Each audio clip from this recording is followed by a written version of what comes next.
Back to my channel ಸ್ನೇಜ್ official. Yes, ನಾನು ಇವತ್ತು ಕೊಡಕತ್ತಿರ್ತಕ್ಕಂಥ ಮಾಹಿತಿ ಯಾವಪ್ಪ ಅಂದ್ರೆ, ಸೊ ಯಾರು 10ನೇ ಮುಗಿದೈತಿ, ಹೈಟ್ ಕಡಿಮೆ ಐತಿ, ನಂದು ಏಜ್ ಮುಗಿದೈತಿ ಅನ್ನಕತ್ತಿರಲ್ಲ ಅಂಥವ್ರಿಗಾಗಿ SSC MTS ಒಳಗಡೆ 1075 ಹವಾಲ್ದಾರ್ ಹುದ್ದೆಗಳಿಗೆ ಅರ್ಜಿಯನ್ನು ಕರೆದಾರದ. ಅದರದ್ದು ಅಪ್ಲಿಕೇಶನ್ ಯಾವಾಗ ಸ್ಟಾರ್ಟ್ ಆಗುತ್ತೆ, ಯಾವಾಗ ಎಂಡ್ ಆಗುತ್ತೆ, ಅದರದ್ದು ಆಯ್ಕೆ ಪ್ರಕ್ರಿಯೆ ಏನೇ ಇರ್ತೈತಿ, ಎಕ್ಸಾಮ್ ಯಾವ ಭಾಷೆ ಒಳಗೆ ಇರ್ತೈತಿ, ಸೊ ಪರೀಕ್ಷಾ ಕೇಂದ್ರಗಳು ಎಲ್ಲಿದಾವೆ, ಎತ್ತರ ಎಷ್ಟು ಐತಿ, ಅದರದ್ದು ಫಿಸಿಕಲ್ ಏನೇ ಇರ್ತೈತಿ, ಸೊ ಎಲ್ಲನೂ ಪೂರ್ತಿ ಮಾಹಿತಿಯನ್ನು ಕೊಡ್ತೀನಿ. ಹಂಗಾಗಿ ಏನತ್ತಲ್ಲ, ನನ್ನ ಸ್ನೇಜ್ ಆಫೀಷಿಯಲ್ ಯೂಟ್ಯೂಬ್ ಚಾನಲ್ ಸಬ್ಸ್ಕ್ರೈಬ್ ಆಗೋದನ್ನು ಮರೆಯೋಕೆ ಹೋಗ್ಬೇಡ್ರಿ. ಯಾಕಂದ್ರೆ ನಾನು ಕೊಡುವಂಥ ಮಾಹಿತಿಗಳು ನಿಮ್ಗೆ ಇಷ್ಟ ಆಗ್ತಿದ್ರೆ ಮಾತ್ರ ಸಬ್ಸ್ಕ್ರೈಬ್ ಆಗ್ರಿ. ಯಾಕಂದ್ರೆ ನನಗೂ ಕೂಡ ಸೊ ಹೊಸ ವಿಚಾರಗಳನ್ನ ಆದಷ್ಟು ಬೇಗ ನಿಮ್ಮ ಮುಂದೆ ಶೇರ್ ಮಾಡ್ಕೋಬೇಕಂತ ಖುಷಿ ಅನಿಸುತ್ತೆ.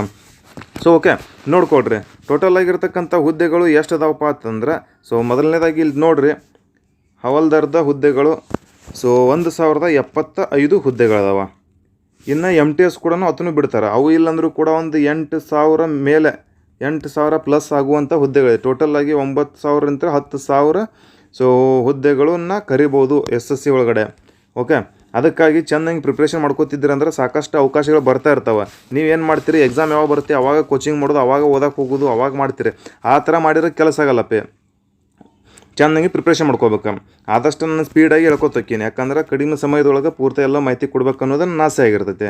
ಓಕೆ, ಅಪ್ಲಿಕೇಶನ್ ಡೇಟಾ ಸ್ಟಾರ್ಟ್ ಆಗೈತಿ. ಯಾವಾಗಿಂತಪ್ಪ ಅಂತಂದ್ರೆ 6/6/2025 ಹಿಡ್ಕೊಂಡು 24/7/2025 ತನಕ ಕೊನೆಯ ದಿನಾಂಕ ಐತೆ. ಅಪ್ಲಿಕೇಶನ್ಗೆ ಭಾಳಷ್ಟು ದಿನ ಸಮಯ ಐತಿ. ಎಲ್ಲನೂ ಕರೆಕ್ಟಾಗಿ ತಿಳ್ಕೊಂಡು ಅದು ಹೆಂಗೈತಿ, ಕೆಲಸ ಏನು ಎಲ್ಲನೂ ಕರೆಕ್ಟಾಗಿ ತಿಳ್ಕೊಂಡು ಅಪ್ಲಿಕೇಶನ್ನ ಹಾಕ್ಕೊಡ್ರಿ. ಸೊ ಕೆಲಸ ಏನಿರ್ತಪ್ಪ ಅಂದ್ರೆ, ಸಾಕಷ್ಟು ಈಗ ಆಫೀಸ್ ಹುದ್ದೆಗಳಿರ್ತಾವಲ್ಲ, ಆಫೀಸಲ್ಲಿ ಕೆಲಸಗಳ ಸೊ MTS ಅಂದ್ರೆ ಮಲ್ಟಿ ಟಾಸ್ಕ್ ಅಂತ ಹೇಳಿಂದ. ಮಲ್ಟಿ ಟಾಸ್ಕ್ ಅಂದ್ರೆ ಯಾವ್ದಾದ್ರು ಒಂದು ಕೆಲಸವನ್ನು ಕೊಡೋದು. ಸೊ ಅದ್ರ ಮ್ಯಾಗ ಹೆಡ್ ಇರ್ತಾರೆ ಇವರು. ಅಂದ್ರೆ ಹವಾಲ್ದಾರ್ ಅಂದ್ರೆ ಏನೈತಿಲ್ಲ, MTSದವ್ರು ಏನು ಕೆಲಸ ಇರ್ತೈತಿಲ್ಲ ಅದರದ್ದೆಲ್ಲನೂ ಕಂಟ್ರೋಲ್ ಕೆಪಾಸಿಟಿ. ಅಂದರೆ ಇದು ಕೂಡ ಒಂದು ಕಾಕಿ ಡ್ರೆಸ್ಸನ್ನು ಕೊಡ್ತಾರೆ, ಬೆಲ್ಟ್ ಇರ್ತೈತಿ, ಎಲ್ಲನೂ ಒಂಥರ ಏನೋ ಸೊ ನೋಡೋಕೆ ಏನೈತಿಲ್ಲ ಪೊಲೀಸ್ ಥರನ. ಅಂದರೆ ಪೊಲೀಸ್ ಥರನ ಅಷ್ಟೇ, ಅಂದರೆ ಪೊಲೀಸ್ ಅಲ್ಲ.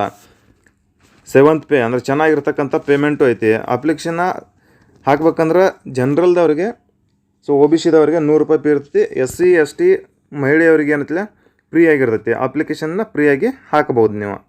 ಅದಕ್ಕೆ ಯಾವುದೂ ಚಲನ ಇರೋಂಗಿಲ್ಲ, ಜನರಲ್ದವ್ರಿಗೆ ಮಾತ್ರ ಇರ್ತೈತೆ. ಸೊ ಏಜ್ ಲಿಮಿಟ್ ಏನೈತಪ್ಪ ಅದನ್ನು ನೋಡ್ಕೊಂಬಿಡ್ರಿ. ಸೊ ಏಜ್ ಲಿಮಿಟ್ ಯಾವುದು, ಸೊ ಹವಾಲ್ದಾರ್ ಹುದ್ದೆಗಳು MTSದು ಏನೈತಿಲ್ಲ ಇನ್ನೂ ಬಿಟ್ಟಿಲ್ಲ, ಅದು ಅಪ್ಲಿಕೇಶನ್ ಬಿಟ್ಟು ಬಳಕ ಅದನ್ನು ಮತ್ತೆ ವಿಡಿಯೋ ಮಾಡಿ ಹಾಕ್ತೀನಿ. ಈಗ ಸದ್ಯ ನೋಡಬೇಕಾಗಿರ್ತಕ್ಕಂಥದ್ದು ಹವಾಲ್ದಾರ್ ಹುದ್ದೆಗಳು 18ರಿಂದ 27 ವಯಸ್ಸಾಗಿರಬೇಕು. ಯಾವ ಡೇಟ್ ಆಫ್ ಬರ್ತ್ ಒಳಗೆ ಜನಿಸಿರ್ಬೇಕಂತ ನೋಡ್ಕೊಳ್ರಿ. ಇಲ್ಲಿ 2/8/1998 ಹಿಡ್ಕೊಂಡು 1/8/2007 ಈ ಡೇಟ್ ಆಫ್ ಬರ್ತ್ ಒಳಗೆ ಜನಿಸಿರ್ಬೇಕು. SC STದವ್ರಿಗೆ 5 ವರ್ಷ ಸಡಿಲಿಕೆ, OBCದವ್ರಿಗೆ 3 ವರ್ಷ ಸಡಿಲಿಕೆ. ಸೊ ಸಡಿಲಿಕೆ ಅಂದರೆ ಏನಂತ ಕೇಳ್ತಿರ್ತೀರಿ ನೀವು. ಅಂದರೆ ಇಲ್ಲಿ ಇಂತಲ್ಲ 18ರಿಂದ 23 ವಯಸ್ಸು ಐತಿಲ್ಲ, ಅದಕ್ಕೆ ಪ್ಲಸ್ 5 ಮಾಡಿರಿ. ಅಂದರೆ SC STದವ್ರಿಗೆ 32 ವರ್ಷ, OBCದವ್ರಿಗೆ ಏನೈತಿಲ್ಲ 30 ವರ್ಷ. ಸೊ ತಿಳಿತಾ?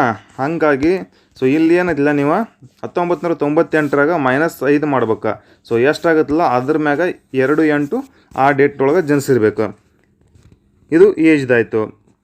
ಇನ್ನು ಮುಂದೇನೈತಿ ಕ್ವಾಲಿಫಿಕೇಷನ್ 10ನೇ ಪಾಸ್ ಆಗಿರಬೇಕು. 10ನೇ ಪಾಸ್ ಆಗಿರ್ತಕ್ಕಂಥ ಪ್ರತಿಯೊಬ್ಬರು ಯಾರು ಕೂಡ ಅಪ್ಲಿಕೇಶನನ್ನು ಹಾಕ್ಬೋದು. ಸೊ ಸೆಲೆಕ್ಷನ್ ಪ್ರೊಸೆಸಿಂಗ್ ಏನೇನಪ್ಪ ಇರ್ತೈತೆ ಅಂದ್ರೆ, ಫಸ್ಟಿಗೆ ಏನೈತಿ ಎಕ್ಸಾಮ್ ಇರ್ತೈತಿ. ಸೊ ಎಕ್ಸಾಮ್ ಪ್ಯಾಟರ್ನ್ ಏನಿರ್ತೈತಿ ಅದನ್ನು ನೋಡ್ಕೊಳ್ರಿ. ಎಕ್ಸಾಮ್ ಪ್ಯಾಟರ್ನ್ ಏನಿರ್ತೈತಿ, ಸೊ ಟೋಟಲ್ ಆಗಿ 2 ಟೈಪ್ನೊಳಗೆ ಎಕ್ಸಾಮ್ ಇರ್ತಾವೆ. ಸೆಷನ್ 1, ಸೆಷನ್ 2 ಅಂತ ಹೇಳ್ಕಿಸಿಂದ.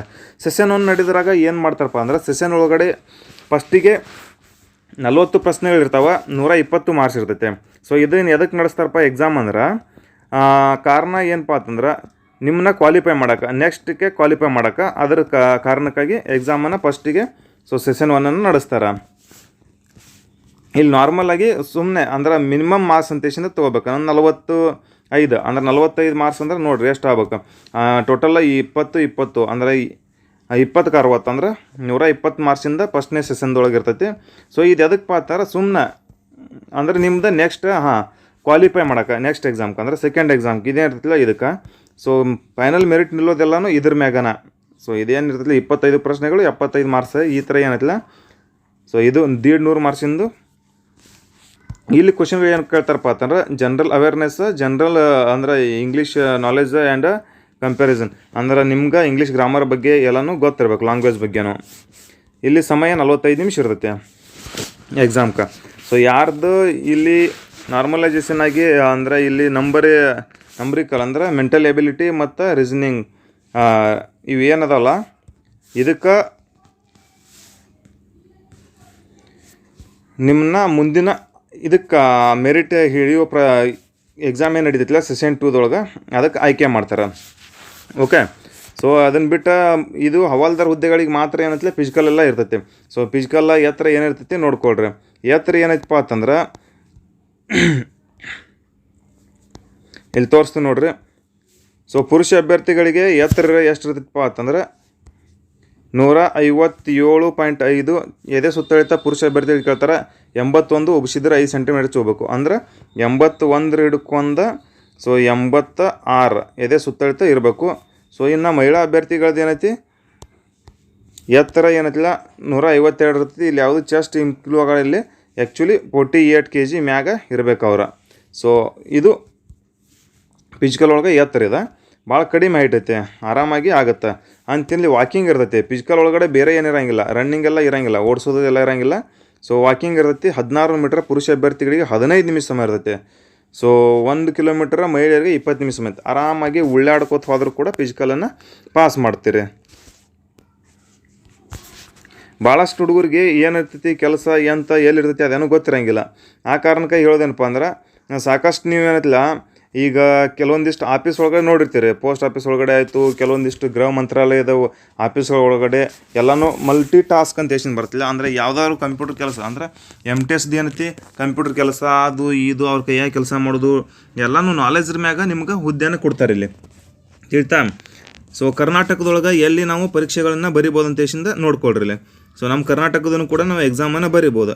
ಇಲ್ಲಿ ಕೊಟ್ಟಿರ್ತಾರೆ ನೋಡಿರಿ, ಬೆಳಗಾವಿ, ಬೆಂಗಳೂರು, ಹುಬ್ಬಳ್ಳಿ, ಕಲಬುರ್ಗಿ, ಮಂಗಳೂರು, ಮೈಸೂರು, ಶಿವಮೊಗ್ಗ, ಉಡುಪಿ. ಸೊ ಇದು ಏನೈತಿ ನಮ್ಮ ಕರ್ನಾಟಕ. ಮತ್ತು ಸಮೀಪ ನೀವು ಕೇರಳ ಸಮೀಪದಿರಿ ಅಂದರೆ ಅವರು ಕೂಡ ಆ ಕಡೆ ಸಮೀಪ ಎಲ್ಲಿ ಬರ್ತೈತಿಲ್ಲ ಅಲ್ಲಿ ಅಪ್ಲಿಕೇಶನನ್ನು ಹಾಕ್ಕೋಬೋದು. ಪರೀಕ್ಷೆ ಕನ್ನಡ ಭಾಷೆ ಒಳಗೆ ನಡೀತೈತೆ.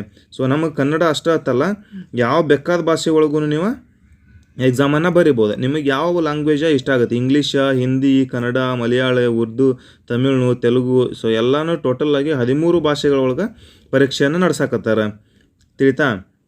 ಇದನ್ನು ಬಿಟ್ಟು ಏನಾದರೂ ಮಾಹಿತಿ ಬೇಕಾಗಿತ್ತಂದ್ರೆ ಇದ್ರ ಬಗ್ಗೆ MTS ಬಗ್ಗೆ ಸೊ ನನಗೆ ಕಮೆಂಟ್ ಹಾಕ್ರಿ. ಅದ್ರ ಬಗ್ಗೆ ಸಪ್ರೇಟಾಗಿ ಪ್ರಶ್ನೆಗಳನ್ನು ತಕ್ಕೊಂಡೇನೈತಿ ಮತ್ತೊಂದು ವಿಡಿಯೋ ಮಾಡಿ ಹಾಕ್ತೀನಿ. ಮತ್ತು ಯಾವುದೇ ಜಾಬ್ದ ಬಗ್ಗೆ ಆಯಿತು ಏನೇನು ಮಾಹಿತಿ ಬೇಕಾಗಿತ್ತಂದ್ರೆ ಪ್ರತಿಯೊಂದು ನನಗೆ ಕೇಳ್ಕೊತಿರ್ತೀವಿ, ಮೆಸೇಜ್ ಹಾಕಿದ್ರಿ ಅಂದ್ರೆ ಸೊ ನಾನು ನಿಮ್ಗೆ ಕರೆಕ್ಟಾಗಿ ವಿಡಿಯೋ ಮೂಲಕ ಮಾಹಿತಿಯನ್ನು ಕೊಡ್ತಾ ಇರ್ತೀನಿ. ಸೊ ನಾನು ಕೊಡಕತ್ತಿರೋ ಮಾಹಿತಿಗಳು ನಿಮ್ಗೆ ಇಷ್ಟ ಆಗಕತ್ತಿದ್ರೆ ಹಂಗೆ ಈ ವಿಡಿಯೋಗಳನ್ನ ಮತ್ತೊಬ್ಬರಿಗೆ ಶೇರ್ ಮಾಡ್ತು ಬರ್ರಿ. ಯಾರ್ದು ಏಜ್ ಕುಂದ್ರಂಗಿಲ್ಲ, ಹೈಟ್ ಕಡಿಮೆ ಐತಿ, ಸೊ ನನಗೂ ಕೂಡ ಒಟ್ಟು ಯಾವುದೋ ಒಂದು ಜಾಬ್ ಸಿಕ್ಕರೆ ಸಾಕಾಗಿಬಿಡುತ್ತೆ. ಯಾಕಂದ್ರೆ ಕಾಂಪಿಟೇಷನನ್ನು ಹಂಗೈತೆ. ಅದಕ್ಕಾಗಿ ಚೆಂದಂಗೆ ನೀವು ಪ್ರಿಪ್ರೇಷನ್ ಮಾಡ್ಕೊತಿದ್ರಿ, ಚೆಂದಂಗೆ ಓದ್ಕೊತಿದ್ರಿ. ಸೊ ಕಂಟಿನ್ಯೂ ಆಗಿ ಓದಿರಿ ಅಂದರೆ ಯಾವುದೋ ಒಂದು ನೌಕರಿ ನಿಮ್ಮದು ಆಗೇ ಆಗುತ್ತೆ. ನೀವೇನು ಮಾಡ್ತೀರಿ, ಯಾವಾಗ ಎಕ್ಸಾಮ್ ಕರಿತಾರೆ, ಯಾವಾಗ ಫಿಸಿಕಲ್ ಕರಿತಾರೆ ಅವಾಗ ಮಾತ್ರ ಓದೋದು. ಸೊ ಅದು ಕರೀಲಿಲ್ಲ ಅಂದ್ರೆ ಅದನ್ನೆಲ್ಲ ಬಿಟ್ಟು ತಲೆ ಬಡ್ಡೆ ಪುಸ್ತಕ ಇಟ್ಕೊಂಡು ಮಕ್ಕೊಳ್ಳೋದು. ಆ ಥರ ಮಾಡಿದರೆ ತಮ್ಗಳ್ರೆ ನೌಕರಿ ಆಗೋದಿಲ್ಲ. ಅದಕ್ಕೆ ಚೆಂದಂಗೆ ಓದ್ಕೊತಿರ್ತು ಬರ್ರಿ. ಒಟ್ಟು ಏನಂತಲಿ ಎಲ್ಲರಿಗೂ ದೇವ್ರು ಒಳ್ಳೇದು ಮಾಡಲಿ. God bless you all. ಜೈ ಹಿಂದ್.